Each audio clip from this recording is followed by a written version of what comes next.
ঝিনাইদহ ৪ আসনের সংসদ সদস্য আনোয়ারুল আজিম আনার হত্যার সাথে জড়িত থাকার অভিযোগে এক কসাইকে গ্রেফতার করেছে সিআইডি। খুনের পর লাশ টুকরো টুকরো করে কাটার কথাও সে স্বীকার করেছে বলে কলকাতা ভিত্তিক সংবাদ প্রতিবেদনের খবরে বলা হয়েছে।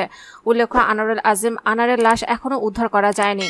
ধৃত জিহাদ হাওলাদার বছর ২৪-এর ওই যুবক বাংলাদেশের নাগরিক। সে অনুপ্রবেশকারী, অবৈধভাবে মুম্বাইয়ে বসবাস করত। পেশায় কসাই। মনে করা হচ্ছে মাস্টারমাইন্ড আখতারুজ্জামান তাকে ঘটনা ২ মাস আগে কলকাতায় নিয়ে আসে। তারপরই বাংলাদেশের এমপিকে খুনের পরিকল্পনা করা হয়। আখতারুজ্জামান জেরাই স্বীকার করেছে ফ্ল্যাটে ৪ জন মিলে এমপিকে খুন করা হয়। সেখানে তার লাশ থেকে হাড় এবং মাংস আলাদা করা হয়।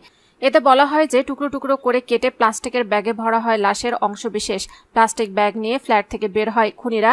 বিভিন্ন গাড়িতে চড়ে কলকাতার বিভিন্ন প্রান্তে ঘুরে বেড়ায় তারা। কলকাতার একাধিক এলাকায় ফেলা হয় লাশের অংশবিশেষ। অভিযুক্ত জিহাদ হাওলাদারকে বারাসত আদালতে তোলা হবে। হত্যার ঘটনা তথ্যের খোঁজে জিজ্ঞাসাবাদের জন্য জিহাদকে হেফাজতে নেওয়ার ভাবনা চিন্তা করছে তদন্তকারীরা। প্রাথমিকভাবে মনে করা হচ্ছে ভাঙড়ে ফেলা হয়েছে বাংলাদেশের আনারের লাশের অংশবিশেষ। ধৃত অ্যাপ ক্যাব চালককে জিজ্ঞাসাবাদ করে এমনই তথ্য পেয়েছেন তদন্তকারীরা। ধৃতের দাবি অনুযায়ী খুনের পর লাশ টুকরো টুকরো করে কাটা হয়। লাশের অংশবিশেষ পোলেরহাটা থানার ভাঙড়ের কৃষ্ণমাটি গ্রামে ফেলা হয়েছে। এই মুহূর্তে সিআইডি কর্মকর্তারা ঘটনাস্থলে পৌঁছে গিয়েছেন। চলছে জোর তল্লাশি।